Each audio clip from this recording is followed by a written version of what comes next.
Hola, Leo. Oh, Martín, ¿estabas acá de que empezó? Argentine coach Lionel স্কলোনির master plan এখনও লুকানোই আছে আর্জেন্টাইনদের আসল পারফরমেন্সটা। তবে সময় এসেছে এবার সবকিছুই সামনে নিয়ে আসার। স্পেনকে হারিয়ে চতুর্থতম শিরোপাটা ঘরে তুলতে এবার কোন পরিকল্পনাটাই নিচ্ছেন লিওনেল স্কলোনি। দর্শক, চলমান বিশ্বকাপে একেবারেই দুর্বল সব প্রতিপক্ষের সাথেও প্রথমে গোল হজম করেছিল আর্জেন্টিনা। শুধু গোল হজম নয়, প্রতিটি ম্যাচেই এমন হয়েছে যে ম্যাচের ৬০ কিংবা ৭০তম মিনিট পর্যন্ত গোল ব্যবধানে পিছিয়েছিল মেসি মার্টিনেজরা।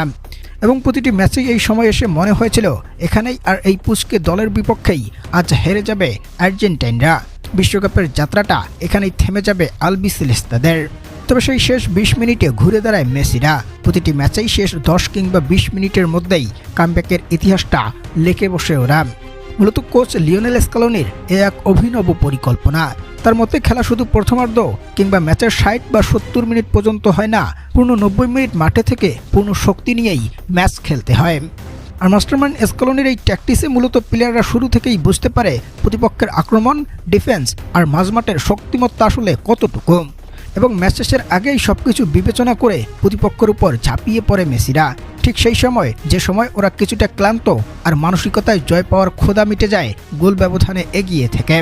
আর সে সময় প্রতিপক্ষকে এতটাই কোণঠাসায় ফেলে দেয় মেসিরা যে ঘুরে দাঁড়ানোর আর কোনো শক্তি বা সামর্থ্য কিছুই থাকে না বিপরীত দলের কাছে।